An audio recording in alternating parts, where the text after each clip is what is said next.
Amazon एक garage से शुरू हुआ था और आज दुनिया का सबसे पावरफुल एम्पायर है। और इस वीडियो में मैं आपको अमेजॉन की पूरी रियल जर्नी बताऊंगा, गैराज के छोटे ऑफिस से लेकर ट्रिलियन डॉलर एम्पायर बनने तक। आप जानोगे कि जेफ बेजोस ने कैसे इम्पॉसिबल सिचुएशंस में डिसीजंस लिए, कैसे अमेजॉन लगभग डूब गया था और फिर कैसे वापस उठकर दुनिया कॉन्कर की। सबसे इंपॉर्टेंट, इस जर्नी से आप 10 पावरफुल बिजनेस लेसन सीखोगे। कैसे एक आइडिया को बिलियन डॉलर बिजनेस बनाया जाता है, कैसे फेलियर्स को फ्यूल बनाया जाता है, कैसे कंपटीशन को बीट किया जाता है और कैसे लॉन्ग टर्म थिंकिंग लाइफ बदल देती है। यह सिर्फ अमेजॉन की कहानी नहीं, ये एक ब्लूप्रिंट है। अगर आप एंटरप्रेन्योर हो, सेलर हो, स्टूडेंट हो या बिगिनर, तो ये वीडियो आपके दिमाग का ऑपरेटिंग सिस्टम चेंज कर देगा। इस वीडियो के एंड तक आपको पता चलेगा कि कैसे आप अपनी जर्नी स्टार्ट कर सकते हो, कैसे आप बिजनेस बिल्ड कर सकते हो और कैसे आप अपने सपनों को रियलिटी में कन्वर्ट कर सकते हो। 12 जनवरी 1964 को न्यू मैक्सिको के एक छोटे से हॉस्पिटल में जेफरी प्रेस्टन बेजोस का जन्म हुआ। जेफ के असली पिता सर्कस में यूनिसाइकिल चलाने वाले कलाकार थे और उनकी मां जैकलिन जिसे सिर्फ 17 साल की थी जब जेफ पैदा हुए। घर में पैसे की तंगी थी और इनका पेरेंट्स का रिश्ता ज्यादा समय तक नहीं चला। जेफ सिर्फ 1 साल के थे जब उनके पेरेंट्स का डिवोर्स हो गया। थोड़े समय बाद उनकी मां ने मिगेल माइक बेजोस से शादी की, जो क्यूबा से अमेरिका आए थे। माइक बेजोस ने जेफ को गोद लिया और तब से उनका नाम बन गया जेफरी बेजोस। जेफ शुरू से ही बहुत क्यूरियस बच्चा थे। वो गराज में छोटी छोटी चीजें खोल खोल कर देखते रहते थे कि मशीन्स कैसे चलती हैं। 1980 में जेफ ने मायामी पैल्मेटो हाई स्कूल में पढ़ाई की। वो ब्रिलियंट स्टूडेंट थे, साइंस और मैथ में एक्सेप्शनल। 1982 में बेजोस को प्रिंसटन यूनिवर्सिटी में दाखिला मिला, जो अमेरिका के टॉप कॉलेजेस में से एक है। वहां उन्होंने इलेक्ट्रिकल इंजीनियरिंग और कंप्यूटर साइंस दोनों सब्जेक्ट्स में डिग्री ली। 1986 में वो टॉप ऑनर्स के साथ ग्रेजुएट हुए। कॉलेज से निकलने के बाद बेजोस ने टेक और फाइनेंस सेक्टर में काम शुरू किया। 1986 में फिटेल नाम की कंपनी में काम किया। यहां बेजोस ने इंटरनेशनल ट्रेड के लिए कंप्यूटर नेटवर्क सिस्टम बनाया, ऐसा सिस्टम जो दुनिया भर के बैंक्स और कंपनीज को डिजिटली जोड़ सके। यहीं पर जेफ को पहली बार एहसास हुआ कि टेक्नोलॉजी सिर्फ एक औजार नहीं, बल्कि पूरी दुनिया को जोड़ने की ताकत है। 2 साल बाद 1988 में बेजोस ने रिजाइन कर दिया और बैंकर्स ट्रस्ट ज्वाइन किया। यहां पर वो प्रोडक्ट मैनेजर बने। इससे उन्हें टेक्नोलॉजी और पैसों की दुनिया दोनों की समझ मिल गई। 1990 में बेजोस ने न्यूयॉर्क की एक बड़ी investment company David Elliott Shaw join की। यही वो जगह थी जहां अमेजॉन के आइडिया को जन्म लेना था। यह कंपनी कंप्यूटर एल्गोरिदम से ट्रेडिंग करती थी। एक दिन बेजोस ने एक रिपोर्ट पढ़ी। रिपोर्ट में लिखा था कि इंटरनेट हर साल 2300% की दर से बढ़ रहा है। बस यहीं से एक लाइट बल्ब मोमेंट हुआ। उन्होंने सोचा, अगर इंटरनेट इतनी तेजी से बढ़ रहा है तो इसका मतलब है कि फ्यूचर ऑनलाइन में ही है। बेजोस ने रिग्रेट मिनिमाइजेशन फ्रेमवर्क नाम की सोच अपनाई। उन्होंने खुद से पूछा, अगर मैं ये चांस नहीं लूंगा तो बुढ़ापे में पछताऊंगा कि मैंने इंटरनेट के इस बूम में हिस्सा क्यों नहीं लिया। इंटरनेट ग्रोथ रिपोर्ट पढ़ने के कुछ हफ्तों के अंदर उन्होंने अपने ऑफिस के व्हाइट बोर्ड पर लगभग 20 प्रोडक्ट आइडियाज की लिस्ट बनाई। उनका तरीका बहुत एनालिटिकल था। वो हर कैटेगरी को 4 पैरामीटर्स पर तोल रहे थे। Number 1 catalogue size, number 2 shipping convenience, number 3 market demand और नंबर 4 स्टोरेज फीजिबिलिटी। और यही चारों पैरामीटर्स बुक्स फुलफिल कर रही थी। उस समय दुनिया में 30 लाख से ज्यादा बुक टाइटल्स थे। हर टॉपिक पर किताबें थीं और उन्हें स्टोर करने में स्पेस भी कम लगता था और शिपिंग भी आसान थी। और डिमांड भी था। हर किसी को बुक्स चाहिए होती थीं, स्टूडेंट्स, प्रोफेशनल्स, पेरेंट्स और हॉबी रीडर्स। 1994 में सिर्फ अमेरिका का $20 बिलियन से ज्यादा का बुक मार्केट था। मतलब डिमांड पहले से प्रूवन थी। जुलाई 1994 बेजोस ने अपनी नौकरी छोड़ दी। नौकरी छोड़ने के बाद उन्होंने और उनकी पत्नी मैकेंजी टटल बेजोस के साथ अपनी कार से न्यूयॉर्क सिटी से सिएटल सिटी गए। ये सिर्फ एक रोड ट्रिप नहीं थी, ये एक ड्रीम की शुरुआत थी। सिएटल पहुंचकर बेजोस ने बेलव्यू के सीफोई स्ट्रीट पर एक छोटा घर किराए पर लिया। उस घर के पीछे था एक गैराज जो आगे चलकर अमेज़न का पहला ऑफिस बना। वहां उनके पास 3 पुरानी डो डेस्क थे जिसे टेबल बना दिया गया था, और कुछ कंप्यूटर्स, एक फोन लाइन और एक बेसिक इंटरनेट कनेक्शन। कोई बड़ी टीम नहीं थी, कोई फैंसी ऑफिस नहीं, सिर्फ एक सपना और उसे पूरा करने का जज्बा। बेजोस ने पहले कंपनी का नाम कैडाब्रा.com रखा था, लेकिन एक लॉयर ने फोन पर इसे कैडावर सुना, जिसका मतलब होता है डेड बॉडी, तो उन्हें लगा ये नाम गलतफहमी पैदा करेगा। उन्होंने डिक्शनरी उठाई और ए से शुरू होने वाले शब्द ढूंढने लगे, क्योंकि वो चाहते थे कंपनी अल्फाबेटिकली टॉप पर आए। तब उन्हें मिला अमेज़न, दुनिया की सबसे बड़ी नदी जो पावर का सिंबल थी। 5 जुलाई 1994 को कंपनी ऑफिशियली इनकॉर्पोरेट हो गई। लेकिन जर्नी आसान नहीं थी। उस वक्त इंटरनेट इंफ्रास्ट्रक्चर काफी वीक था, ऑनलाइन पेमेंट्स प्रॉपर्ली एग्जिस्ट नहीं करते थे, और डिलीवरी का कोई एडवांस्ड ई कॉमर्स सिस्टम नहीं था। अमेज़न के पास ना वेयरहाउसेस थे, ना ट्रैकिंग, और लोग ऑनलाइन शॉपिंग पर ट्रस्ट भी नहीं करते थे। इन्वेस्टर्स का भरोसा भी कम था। सब पूछते थे, ऑनलाइन बुक स्टोर बड़ी कंपनी कैसे बनेगी? 1994 के एंड तक बेजोस के साथ सिर्फ कुछ लोग थे। जेफ बेजोस खुद, शेल कफान, अमेज़न का पहला टेक्निकल एम्प्लॉय, और थोड़ी देर बाद पॉल डेविस और हेदर डॉन जुड़ गए। मैकेंजी बेजोस अकाउंटिंग और पेपर वर्क में हेल्प करती थीं, पर ऑफिशियल एम्प्लॉय नहीं थीं। ये छोटी टीम रोज 14 से 16 घंटे काम करती थी। कोड लिखा जाता था, वेबसाइट बनाई जाती थी और बिजनेस प्लानिंग होती थी। 1995 की शुरुआत में उन्होंने वेबसाइट बनाना शुरू किया। महीनों की मेहनत के बाद 16 जुलाई 1995 को Amazon.com ऑफिशियली लाइव हुआ, और फिर चमत्कार हुआ।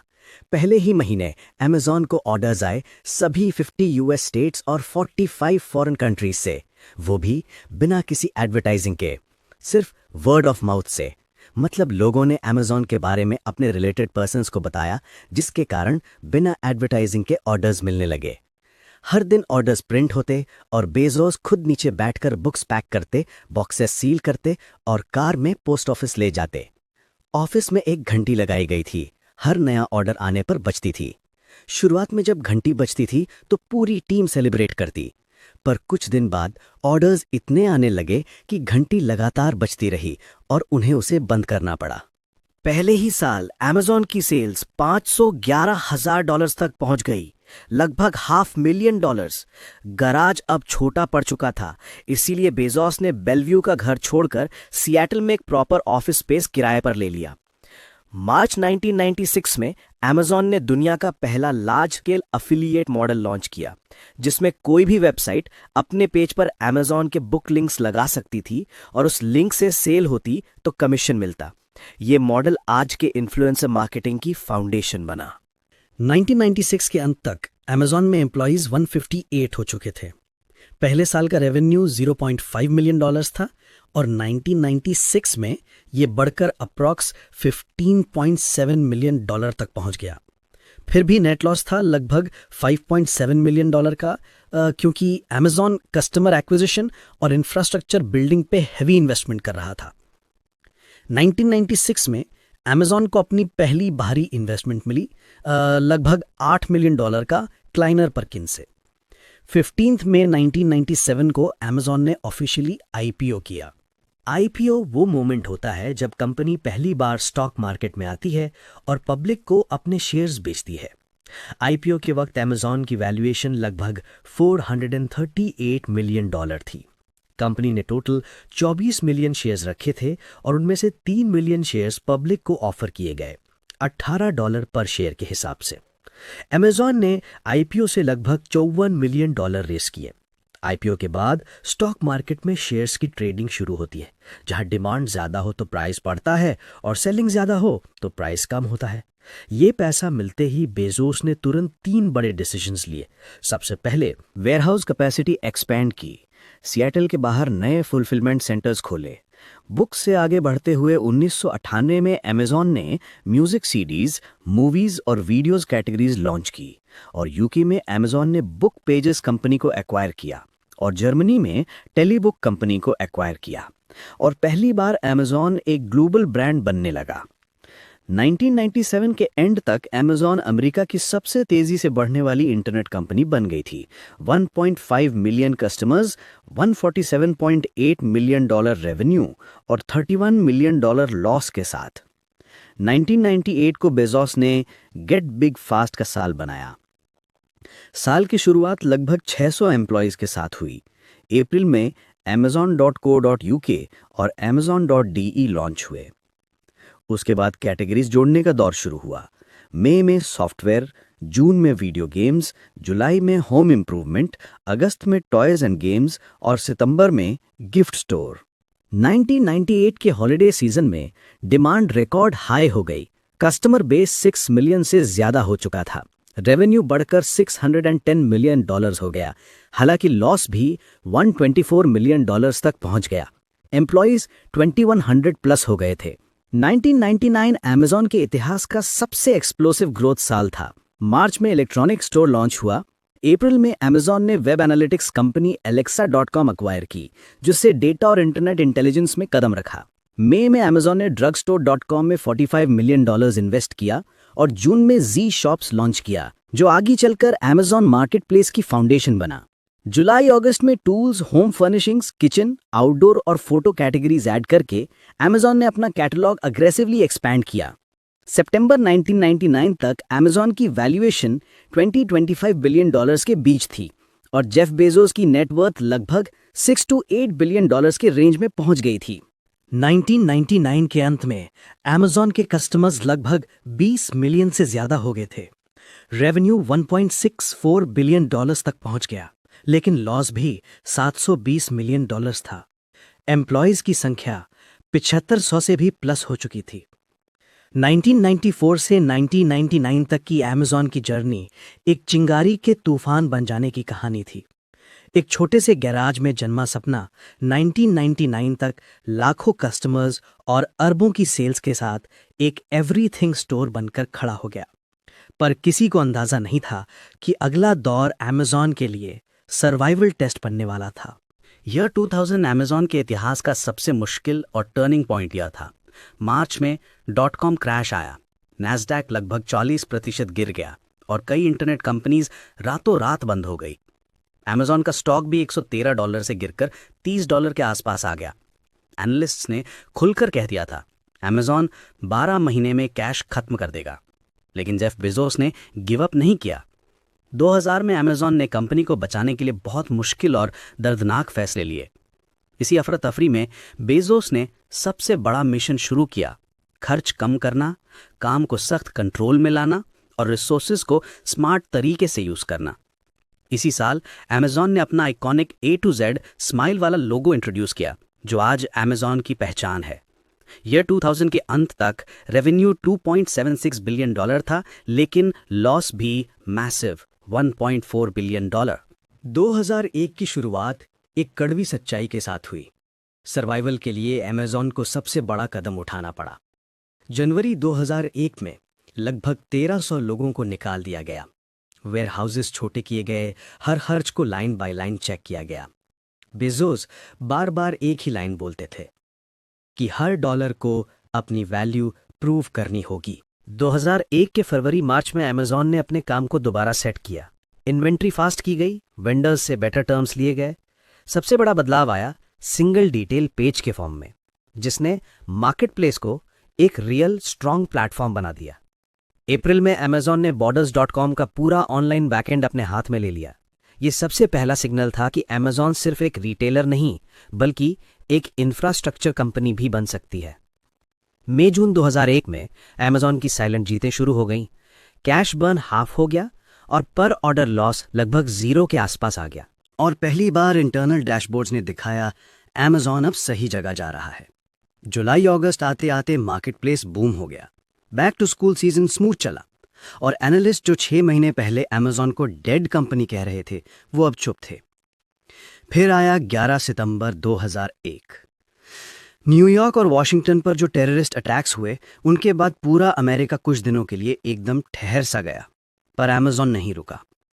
ऑर्डर्स बढ़े, लोग घरों में बंद थे और अमेज़ॉन उनका लाइफलाइन बन गया। वेयरहाउसेस ने हिस्ट्री का सबसे कठिन प्रेशर झेला और पास हो गए। अक्टूबर में बेजोस ने फाइनल गोल सेट किया। इस हॉलिडे सीजन हम प्रॉफिट बनाएंगे, नो एक्सक्यूजेस। पूरी कंपनी तैयारी में लग गई। मिड 2001 में अमेजॉन के इंटरनल डैशबोर्ड्स ने दिखाया कि कंपनी फाइनली सही डायरेक्शन में जा रही है। जुलाई अगस्त तक मार्केटप्लेस फास्ट ग्रो करने लगा और back to school season smooth चला। जो एनालिस्ट्स 6 महीने पहले अमेजॉन को डेड कंपनी बोल रहे थे, वो अब बिल्कुल चुप थे। फिर आया 11 सितंबर 2001। न्यूयॉर्क और वॉशिंगटन पर अटैक से पूरा अमेरिका रुक सा गया, लेकिन अमेजॉन नहीं रुका। पहले कुछ दिन स्लो डाउन आया, पर लोग घरों में थे, इसलिए ऑनलाइन ऑर्डर्स फिर से बढ़ने लगे। अमेजॉन लोगों के लिए एक लाइफलाइन बन गया। वेयरहाउसेस ने इतिहास का सबसे टफ प्रेशर झेला और सब कुछ संभाल लिया। अक्टूबर में बेजोस ने एक क्लियर टारगेट दिया, इस हॉलिडे सीजन हम प्रॉफिट बनाएंगे, कोई बहाना नहीं। पूरी कंपनी तैयारी में लग गई। नवंबर दिसंबर आया और वही हुआ जिसे लोग इम्पॉसिबल समझ रहे थे। अमेजॉन ने अपनी हिस्ट्री में पहली बार प्रॉफिट कमाया, $5 मिलियन का, लेकिन एनुअल रेवेन्यू $3.12 बिलियन थी। ये $5 मिलियन नंबर नहीं था, ये प्रूफ था कि अमेजॉन सिर्फ सरवाइव नहीं बल्कि ग्रो और जीत भी सकती है। 2002 की शुरुआत में बेजोस ने अपनी लीडरशिप टीम को बुलाया। मीटिंग की स्क्रीन पर सिर्फ 2 वर्ड्स लिखे थे, रिलेंटलेस एग्जीक्यूशन। बेजोस जानते थे जीत मिल गई, पर उस जीत को संभालना और आगे बढ़ाना और भी मुश्किल होता है। 2002 अमेजॉन के लिए स्टेबिलिटी, एक्सपेंशन और फ्यूचर बिल्डिंग का साल था।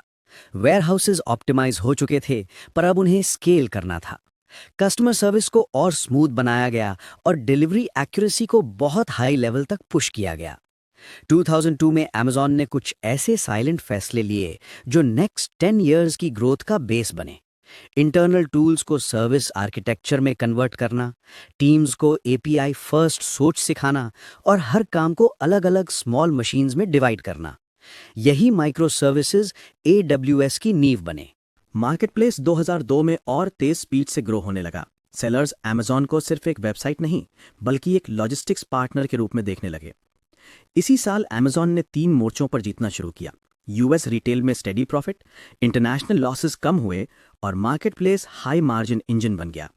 2002 के हॉलिडे सीजन में अमेजॉन की परफॉर्मेंस जंप हुई। रेवेन्यू लगभग $3.93 बिलियन था, नेट लॉस $149 मिलियन रहा, लेकिन ऑपरेटिंग प्रॉफिट $2 मिलियन और कैश फ्लो पॉजिटिव था। मतलब कोर बिजनेस स्ट्रांग हो चुका था। तूफान गुजर चुका था, अमेजॉन बच गया था। अब वक्त था दुनिया को बदलने का। 2003 और 2004 अमेजॉन के लिए रीबिल्डिंग और स्ट्रेंथनिंग के साल थे। 2003 में अमेजॉन ने अपना पहला फुल ईयर नेट प्रॉफिट कमाया, $35 मिलियन, और रेवेन्यू बढ़कर $5.26 बिलियन तक पहुंच गई। कैटेगरीज का एक्सपेंशन जारी रहा, स्पोर्ट्स और आउटडोर्स, ज्वेलरी, गॉर्मे फूड सब ऐड हुए। इसी साल अमेजॉन ने A9.com अपना सर्च टेक्नोलॉजी सब्सिडरी लॉन्च किया। 2004 में रेवेन्यू बढ़कर $6.92 बिलियन हो गया और नेट प्रॉफिट $588 मिलियन। अमेजॉन अब सिर्फ सरवाइव नहीं कर रही थी बल्कि मार्केट में डोमिनेट कर रही थी। फिर 2005 में वो लॉन्च हुआ जिसने पूरी रिटेल इंडस्ट्री को हमेशा के लिए बदल दिया, अमेजॉन प्राइम। फरवरी 2005 में प्राइम लॉन्च हुआ, सिर्फ $79 पर ईयर में अनलिमिटेड 2-डे शिपिंग के साथ। उस टाइम ये एक पूरी तरह नए जमाने का आइडिया था। एनालिस्ट्स ने तब कहा था कि बीजोस पागल हो गया है, फ्री शिपिंग देकर कंपनी डूब जाएगी। लेकिन बीजोस की सोच अलग थी। उनका प्लान था कस्टमर्स को कन्वीनियंस का एडिक्ट बना देना। एक बार प्राइम ज्वाइन कर लो, फिर आदत अमेजॉन की हो जाती है। और एग्जैक्टली यही हुआ। प्राइम मेंबर्स ज्यादा पैसे खर्च करते, ज्यादा बार ऑर्डर करते और अमेजॉन को छोड़कर कभी नहीं जाते। लेकिन 2006 में अमेजॉन ने जो कदम उठाया, उसने पूरी टेक इंडस्ट्री का फ्यूचर बदल दिया। मार्च 2006 में अमेजॉन वेब सर्विसेज यानी AWS ऑफिशियली लॉन्च हुआ। AWS ने क्लाउड कंप्यूटिंग को मेन स्ट्रीम बना दिया।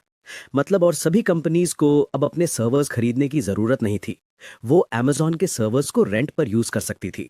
छोटी स्टार्टअप से लेकर बड़ी टेक कंपनीज तक सब AWS पर शिफ्ट होने लगे।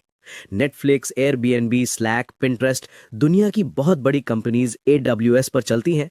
और सबसे इंटरेस्टिंग बात, आज AWS अमेजॉन के टोटल प्रॉफिट का लगभग 60 से 70% जनरेट करता है। 2006 में जो एक साइड प्रोजेक्ट लगता था, वही अमेजॉन का सबसे प्रॉफिटेबल बिजनेस बन गया। फिर 2007 में अमेजॉन ने उस इंडस्ट्री को डिसरप्ट किया जहां से उसकी शुरुआत हुई थी, बुक्स। 19 नवंबर 2007 को अमेजॉन किंडल लॉन्च हुआ। प्राइस $399। यह सिर्फ एक डिवाइस नहीं था, यह रीडिंग का फ्यूचर था। लॉन्च पर 90,000 प्लस बुक्स अवेलेबल थी और कोई भी बुक सिर्फ 60 सेकंड्स में डाउनलोड हो सकती थी। किंडल इतना पॉपुलर हुआ कि लॉन्च के 5.5 घंटे के अंदर ही पूरा स्टॉक सोल्ड आउट हो गया।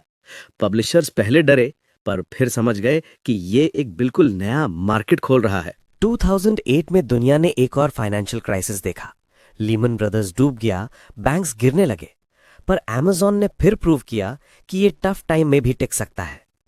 जब बाकी रिटेलर्स स्ट्रगल कर रहे थे, अमेजॉन की सेल्स बढ़ रही थी। क्यों? क्योंकि लोग पैसे बचाना चाहते थे और अमेजॉन पर प्राइसेस कम, डिलीवरी घर तक और प्राइम मेंबर्स शॉपिंग छोड़ नहीं रहे थे। 2008 में अमेजॉन की रेवेन्यू 29% जंप हुई। 2009 से 2012 के बीच अमेजॉन ने एग्रेसिव एक्विजिशंस किए। 2009 में ज़ैपॉज को 1.2 बिलियन में एक्वायर किया। 2010 में क्विड्जी या diapers.com को 545 मिलियन में और 2012 में किवा सिस्टम्स को 775 मिलियन में। आज अमेजॉन के वेयरहाउसेस में 5 लाख से ज्यादा रोबोट्स काम करते हैं। ये सब किवा की टेक्नोलॉजी से पॉसिबल हुआ। 2013 में अमेजॉन ने दुनिया के सबसे प्रॉमिसिंग मार्केट इंडिया में एंट्री ली। 5 जून 2013 को Amazon.in लॉन्च हुआ। इंडिया आसान मार्केट नहीं था। Internet slow, cash based economy, remote villages में डिलीवरी मुश्किल और फ्लिपकार्ट ऑलरेडी स्ट्रॉन्ग कॉम्पिटिटर था। Amazon ने अडेप्ट किया, कैश ऑन डिलीवरी शुरू किया, लोकल सेलर्स ऑनबोर्ड किए और Hindi plus regional language support add किया। बेजोस ने इंडिया के लिए एक और बोल्ड स्टेप लिया। उन्होंने अनाउंस किया कि अमेजॉन इंडिया में $2 बिलियन इन्वेस्ट करेगा। बेजोस खुद इंडिया आए, ट्रेडिशनल आउटफिट पहना और क्लियर मैसेज दिया कि हम यहां लॉन्ग टर्म के लिए आए हैं। 2014 के एंड में अमेजॉन ने एक और रेवोल्यूशनरी चीज लॉन्च की, Amazon Echo। नवंबर 2014 में Echo लॉन्च हुआ और इसके साथ दुनिया में एंट्री हुई अलेक्सा की। अलेक्सा एक AI पावर्ड वॉइस असिस्टेंट थी जो लिटरली आपके घर में रहती थी। आप बोलते, म्यूजिक प्ले करो, लाइट्स ऑन करो, शॉपिंग लिस्ट बनाओ और अलेक्सा सब कुछ कर देती थी। शुरू में लोग मजाक उड़ाते थे कि कौन अपने घर में Amazon को सुनने देगा, पर कुछ सालों में ही अलेक्सा एक ग्लोबल ट्रेंड बन गई। आज दुनिया भर में 500 मिलियन से ज्यादा अलेक्सा डिवाइसेस यूज हो रहे हैं। 2015 से 2017 का पीरियड Amazon के लिए लिटरली अनस्टॉपेबल था। 2015 में Amazon का स्टॉक $600 क्रॉस कर गया, मार्केट कैप $300 बिलियन के आसपास पहुंच गई और हिस्ट्री में पहली बार Amazon ने वॉलमार्ट को मार्केट कैप में भी पीछे छोड़ दिया। ये एक सिंबॉलिक मोमेंट था। एक रिटेल जायंट को एक डिजिटल जायंट ने ओवरटेक कर लिया था।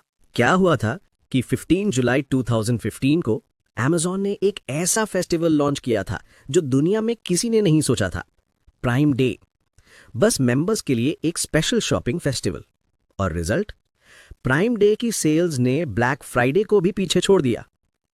2017 में Amazon ने ग्रोसरी और फिजिकल स्टोर्स की दुनिया में अपना सबसे बड़ा कदम रखा, होल फूड्स का $13.7 बिलियन में एक्विजिशन।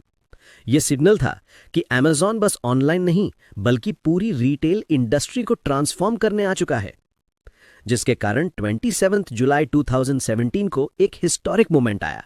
जेफ बेजोस दुनिया के सबसे अमीर आदमी बन गए, बिल गेट्स को बीट करते हुए। उनकी नेटवर्थ $90 बिलियन क्रॉस कर गई और 4 सितंबर 2018 को Amazon ने वो कर दिखाया जो सिर्फ एप्पल ने किया था, $1 ट्रिलियन मार्केट कैप। मतलब गैराज से शुरू हुई एक छोटी सी कंपनी अब $1 ट्रिलियन क्लब में खड़ी थी। लेकिन जितनी बड़ी कंपनी बनती गई उतने ही बड़े चैलेंजेस सामने आए। वेयरहाउस वर्कर्स की कंडीशंस पर सवाल उठने लगे, लॉन्ग आवर्स, कम ब्रेक्स, इंजरीज का रिस्क। गवर्नमेंट ने भी एंटी ट्रस्ट कंसर्न्स उठाए कि Amazon बहुत पावरफुल हो चुकी है, क्या ये कंपटीशन को खत्म कर रही है। सक्सेस के साथ कंट्रोवर्सीज का आना शुरू हो गया था। छोटी बिजनेसेस कंप्लेन करने लगे कि Amazon उन्हें प्रेशर में डाल रहा है, उनका डेटा देखकर सिमिलर प्रोडक्ट्स बनाता है। अलेक्सा पर भी प्राइवेसी कंसर्न्स बढ़े।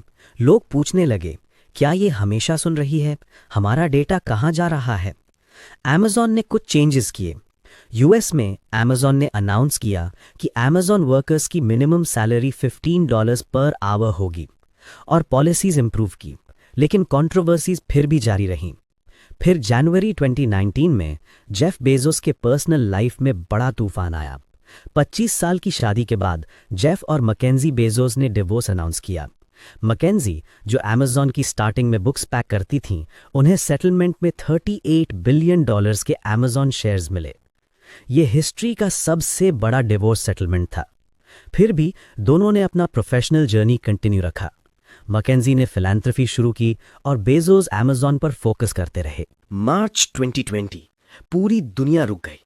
लॉकडाउन्स लगे, लोग घरों में बंद हो गए, स्टोर्स बंद, मार्केट्स बंद, सब कुछ ठप हो गया। पर अमेजॉन नहीं रुका। गवर्नमेंट ने अमेजॉन को एसेंशियल सर्विस डिक्लेयर किया। इसीलिए जब दुनिया रुक रही थी, अमेजॉन चल रहा था। ऑर्डर्स एकदम एक्सप्लोड हो गए। लोग ग्रोसरीज, मेडिसिन्स, डेली आइटम्स सब कुछ अमेजॉन से मंगवा रहे थे। डिमांड इतनी ज्यादा बढ़ गई कि सिर्फ 2020 में अमेजॉन ने 4 लाख से भी ज्यादा नए एम्प्लॉयज हायर कर लिए। स्टॉक प्राइस ऑलमोस्ट $1900 से $3500 प्लस तक पहुंच गई और जेफ बेजोस की नेटवर्थ $200 बिलियन क्रॉस कर गई। हिस्ट्री में पहली बार किसी आदमी का वेल्थ इतना ऊपर गया था। लेकिन ये तेजी के साथ प्रॉब्लम्स भी आईं। वर्कर्स की सेफ्टी पर सवाल उठने लगे। कोविड के केसेस वेयरहाउसेस में रिपोर्ट होने लगे। वर्कर्स ने बेटर सेफ्टी, बेटर पे और बेटर कंडीशंस के लिए यूनियन बनाने की कोशिश की। ऊपर से ग्लोबल सप्लाई चेन क्राइसिस ने डिलीवरी डिलेज बढ़ा दिए। प्राइम का 2-डे डिलीवरी प्रॉमिस कई जगह फेल होने लगा। अमेजॉन ने रिस्पॉन्ड किया। $4 बिलियन से ज्यादा सेफ्टी मेजर्स पर खर्च किया।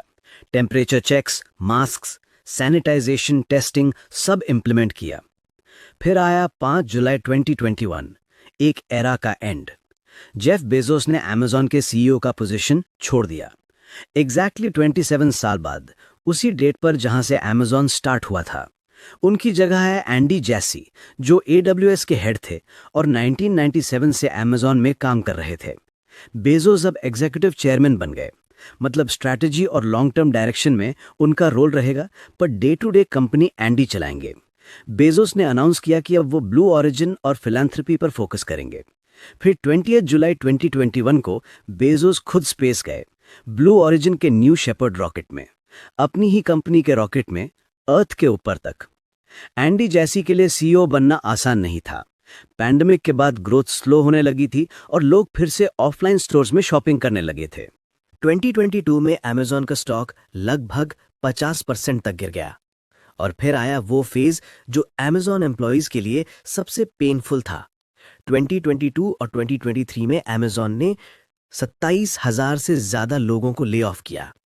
ये कंपनी की हिस्ट्री की सबसे बड़ी ले ऑफ्स थीं। पैंडेमिक में अमेजॉन ने जिस स्पीड से लोग हायर किए थे, अब उन्हीं में से कई पोजीशंस को हटाना पड़ रहा था। प्रोजेक्ट्स कैंसिल हुए, ऑफिस स्पेस कम किया गया और एक स्ट्रिक्ट हायरिंग फ्रीज लग गया। सीईओ एंडी जैसी ने कहा, ये फैसले आसान नहीं हैं, पर कंपनी के लॉन्ग टर्म हेल्थ के लिए जरूरी हैं। सेलर्स के लिए भी अमेजॉन टफ होता जा रहा था। फीस बढ़ गई। अब एक सेल पर अमेजॉन 15 से 45% तक चार्जेस ले रहा था। Referral fee, FBA, storage, ads सब मिलाकर एडवर्टाइजिंग कॉस्ट इतनी ज्यादा हो गई थी कि बिना एड्स के प्रोडक्ट्स दिखते ही नहीं थे। और सबसे बड़ा डर, सेलर्स को लगने लगा कि अमेजॉन उनका डेटा देखकर उनके ही प्रोडक्ट्स का चीपर वर्जन लॉन्च करता है। अमेजॉन बेसिक्स ने हजारों पॉपुलर प्रोडक्ट्स के सिमिलर लो प्राइस्ड वर्जन्स मार्केट में डाले। इस वजह से बहुत से सेलर्स शॉपिफाई, वॉलमार्ट मार्केटप्लेस और डायरेक्ट टू कंज्यूमर वेबसाइट्स पर शिफ्ट होने लगे। बायर्स के लिए भी अमेजॉन पहले जैसा परफेक्ट नहीं रहा। फेक प्रोडक्ट्स का इशू सीरियस हो गया। काउंटरफीट आइटम्स ओरिजिनल जैसे दिखते हैं पर क्वालिटी वीक होती है। रिव्यूज भी मैनिपुलेट होते मिलते हैं। Paid review farms fake 5 star ratings दे देते हैं। प्राइसेस भी लगातार बदलते रहते हैं। कभी एक ही प्रोडक्ट अलग अलग समय पर अलग प्राइस दिखा देता है। प्राइम सब्सक्रिप्शन भी महंगा होता गया। 2005 में जहां प्राइम सिर्फ $79 था, 2024 में वो $139 हो चुका है। और ऊपर से प्राइम वीडियो में एड्स, म्यूजिक सर्विस में रेस्ट्रिक्शंस। कस्टमर्स पूछने लगे, क्या प्राइम अब वर्थ इट है? 2023-2025 में दुनिया एआई रेवोल्यूशन में घुस गई। चैट जीपीटी, बार्ड और नए एआई टूल्स ने सब कुछ बदल कर रख दिया। Amazon ने भी तुरंत रिस्पॉन्ड किया। बेडरॉक लॉन्च हुआ जिससे बिजनेसेस एआई मॉडल्स एक्सेस कर सकते हैं AWS के थ्रू। अलेक्सा को एआई अपग्रेड मिला, अब कॉन्वर्सेशंस ज़्यादा नेचुरल हैं। शॉपिंग में एआई इंटीग्रेट हो रही है, प्रोडक्ट सजेशंस स्मार्टर हुए हैं, सर्च बेटर हुआ, चैटबॉट्स कस्टमर सर्विस में आ गए। पर कंपटीशन भी टफ है। माइक्रोसॉफ्ट ने ओपन एआई में इन्वेस्ट किया है, गूगल अपना एआई पुश बढ़ा रहा है, Amazon को कैचअप करना पड़ रहा है। 2025 में Amazon कहाँ है, आइए देखते हैं। Annual revenue greater than $600 billion, employees 1.5 million plus, Prime members 200 million plus globally, AWS cloud computing market share about 31%, market cap greater than $1.5 trillion और 20 plus देशों में operations। दुनिया की हर चीज करीब करीब Amazon से मिलती है। Amazon आज क्या कर रहा है और फ्यूचर के लिए क्या प्लान है? 1. Amazon pharmacy, health care industry को डिसरप्ट करने की कोशिश। मेडिसिन और प्रिस्क्रिप्शंस को ऑनलाइन और फास्ट डिलीवरी के थ्रू सिंप्लीफाई करना। 2. प्रोजेक्ट क्यूपर, 3000 प्लस सैटेलाइट्स के नेटवर्क से ग्लोबल इंटरनेट देने की प्लानिंग। SpaceX स्टारलिंक का direct competition. 4. Amazon Go stores, cashierless shopping, बस शेल्फ से सामान उठाओ और बाहर निकल जाओ, पेमेंट ऑटोमेटिक हो जाती है। 5. प्राइम एयर, ड्रोन से डिलीवरी का फ्यूचर, कुछ सिलेक्टेड लोकेशन में टेस्टिंग चल रही है। 6. सस्टेनेबिलिटी मिशन, 2030 तक 1 लाख इलेक्ट्रिक डिलीवरी वैन्स लाने का टारगेट और क्लाइमेट प्लेज के थ्रू 2040 तक नेट जीरो कार्बन अचीव करना। Amazon रुक नहीं रहा है, इवॉल्व हो रहा है, अडेप्ट हो रहा है और ग्रो हो रहा है। 31 साल की इस जर्नी ने दुनिया को क्या सिखाया? पहला, कस्टमर ऑब्सेशन। बेजोस हमेशा कहते थे, start with the customer and work backwards. Customer की जरूरत समझो, फिर सोल्यूशन बनाओ। दूसरा, लॉन्ग टर्म थिंकिंग। Amazon ने शुरू के 9 साल प्रॉफिट नहीं कमाया, पर बेजोस ने इन्वेस्टर्स को कन्विंस किया कि लॉन्ग टर्म में प्रॉफिट आएगा, और आया। तीसरा, embrace failure. Fire phone flop हुआ, Amazon डेस्टिनेशंस बंद हुआ, Amazon लोकल फेल हुआ, पर हर फेलियर से Amazon ने सीखा और आगे बढ़ा। चौथा lesson, invent and simplify. Prime, AWS, Kindle, Alexa, Amazon ने कभी इनोवेशन बंद नहीं की। हर स्टेज पे सिंप्लीफाई करो, इन्वेंट करो। पांचवा lesson, be willing to be misunderstood. जब प्राइम आया, सबने कहा फ्री शिपिंग, ये पागलपन है। जब AWS लॉन्च हुआ, लोग बोले रिटेल कंपनी क्लाउड सर्वर्स क्यों बना रही है, पर Amazon ने क्रिटिक्स को इग्नोर किया और अपना काम करता रहा। आज दुनिया उनके पीछे चल रही है। अगर आप बिगिनर हो, बायर, सेलर या एंटरप्रेन्योर, तो Amazon की जर्नी से क्या सीख सकते हो? 1. Start small, think big. Amazon एक गराज से शुरू हुआ, सिर्फ बुक्स बेचता था, पर विजन था एवरीथिंग स्टोर बनने का। 2. वैल्यू पे फोकस करो, सिर्फ पैसों पर नहीं। कस्टमर को वैल्यू दो, पैसा अपने आप आ जाएगा। 3. फेलियर से सीखो, हर फेलियर एक लेसन होता है, गिव अप मत करो। 4. पेशेंस जरूरी है। Amazon को प्रॉफिटेबल होने में 9 साल लगे। ओवरनाइट सक्सेस जैसी कोई चीज नहीं होती। 5. अडेप्ट और डाई। दुनिया बदल रही है, टेक्नोलॉजी बदल रही है, जो अडेप्ट करता है वही सर्वाइव करता है। अगर आप एक बिजनेस ओनर हो या सेलर हो, तो क्या सीख सकते हो? 1. डाइवर्सिफाई, सिर्फ Amazon पर डिपेंडेंट मत रहो, Shopify, Walmart और डायरेक्ट वेबसाइट भी बनाओ। 2. ब्रांड बनाओ, कंपटीशन हार्ड है, पर स्ट्रॉन्ग ब्रांड हमेशा जीतता है। 3. डेटा यूज करो, Amazon डेटा देता है, एनालाइज करो, पैटर्न समझो और डिसीजंस स्मार्ट बनाओ। 4. पॉलिसीज अपडेट होती रहती हैं, अपडेटेड रहो, वरना अकाउंट सस्पेंड भी हो सकता है। 5. कस्टमर सर्विस इज किंग, एक अनहैप्पी कस्टमर बहुत डैमेज कर सकता है। तो वीडियो को यहीं एंड करते हैं और कमेंट में बताएं आप Amazon पर बायर हैं या सेलर या दोनों। और हाँ, आपकी अपनी एंटरप्रेन्योरियल जर्नी क्या है, हमें ज़रूर बताएं। अगले वीडियो में मिलते हैं, तब तक सपने देखो, मेहनत करो और कभी हार मत मानो। कस्टमर को वैल्यू दो, पैसा अपने आप आ जाएगा। 3. फेलियर से सीखो, हर फेलियर एक लेसन होता है, गिव अप मत करो। 4. पेशेंस जरूरी है। Amazon को प्रॉफिटेबल होने में 9 साल लगे। ओवरनाइट सक्सेस जैसी कोई चीज नहीं होती। 5. अडेप्ट और डाई, दुनिया बदल रही है, टेक्नोलॉजी बदल रही है। जो अडेप्ट करता है वही सर्वाइव करता है। अगर आप एक बिजनेस ओनर हो या सेलर हो तो क्या सीख सकते हो? 1. डाइवर्सिफाई। सिर्फ Amazon पर डिपेंडेंट मत रहो, शॉपिफाई, वॉलमार्ट और डायरेक्ट वेबसाइट भी बनाओ। 2. ब्रांड बनाओ। कंपटीशन हार्ड है पर स्ट्रॉन्ग ब्रांड हमेशा जीतता है। 3. डेटा यूज करो। Amazon डेटा देता है, एनालाइज करो, पैटर्न समझो और डिसीजंस स्मार्ट बनाओ। 4. पॉलिसीज अपडेट होती रहती हैं, अपडेटेड रहो वरना अकाउंट सस्पेंड भी हो सकता है। 5.